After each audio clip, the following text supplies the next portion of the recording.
The Spire 2 community broke the game wide open this week with 2 new infinite money tricks. One of them requires such astronomical luck that I've never heard of anyone getting it in a real run, and the other one's almost too easy to find.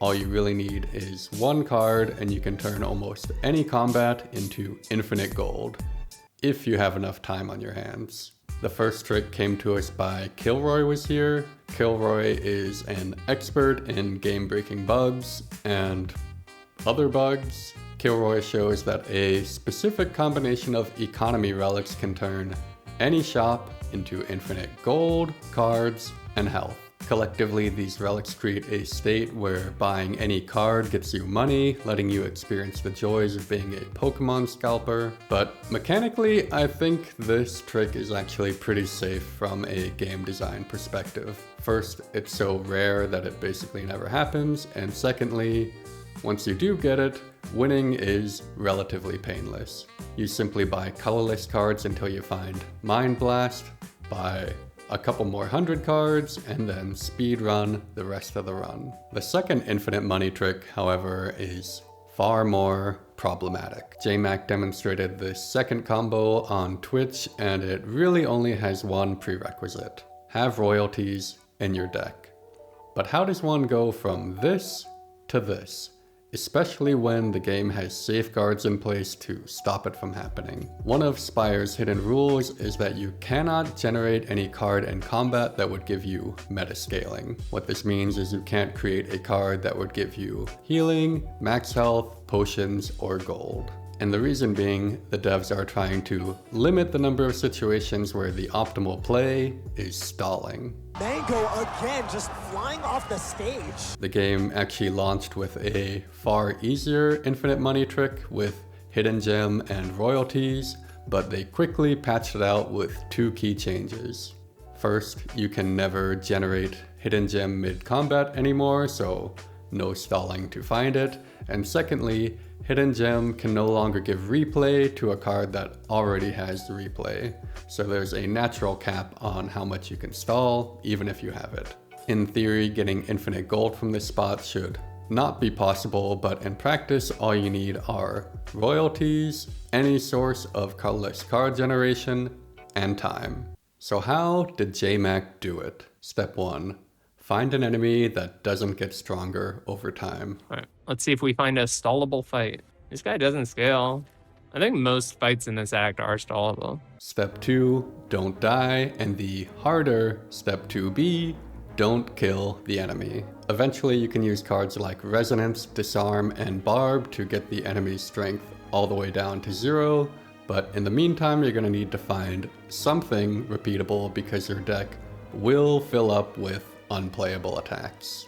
Step 3, become a printer. So far we can make colorless cards, but to pull off the combo, we're gonna need 2 very specific skills from other characters: Nightmare and Transfigure. Nightmare will create copies of other cards, and Transfigure will give a card replay, meaning it will play an additional time at the cost of making it more expensive.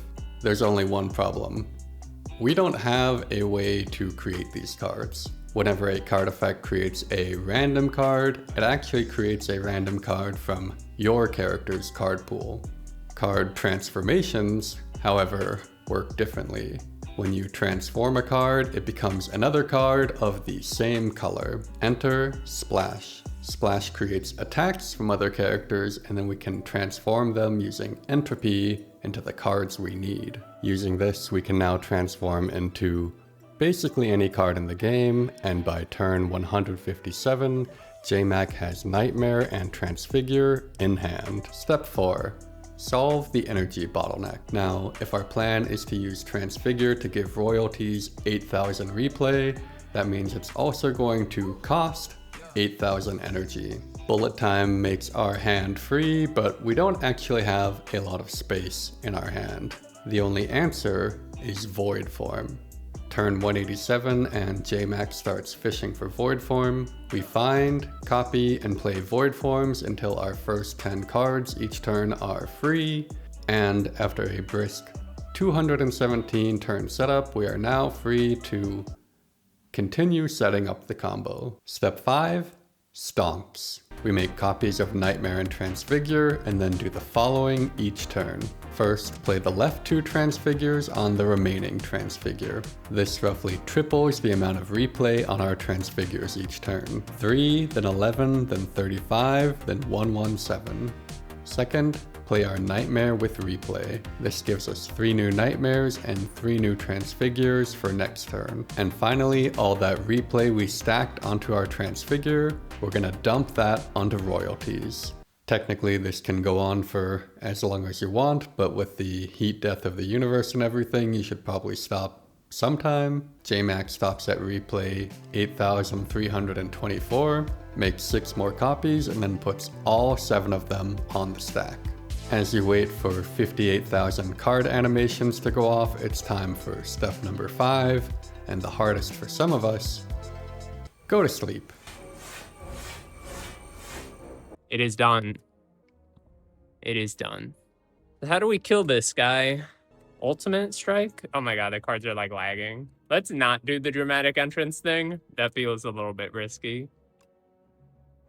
Vine Shambler, my old friend. I'm sorry. What if I just left the gold on the ground? Now, obviously you don't need 2 million gold to win a run of Spire. 10,000 is probably more than enough, but I want to talk about why this is a problem. Megacrit's stance on stalling is very clear. They don't want you trading a percentage of your actual lifespan for percentages on your win rate. The thing is, you don't even need to be angling for infinite gold to be in this position. You could get royalties from the whale, open a power pot and see spectrum shift, and right there on the spot, now that you've seen this video, you have to decide, am I going to do this? Will I trade my afternoon for, I don't know, an increased 7% win rate on this run? You generally don't want there to be a giant chasm between the good thing and the fun thing. In Spire 1, I stopped playing an entire character because this happened too often. Luckily, Megacrit has already demonstrated the solution. Don't let cards that can lead to metascaling be generated mid-combat. Hidden Gem already took the hit, and now Nightmare and Transfigure should too. In fact, they could probably just silently remove these from the pool of cards that can be generated, and nobody would notice. Until some YouTuber tries to make a 2-second joke.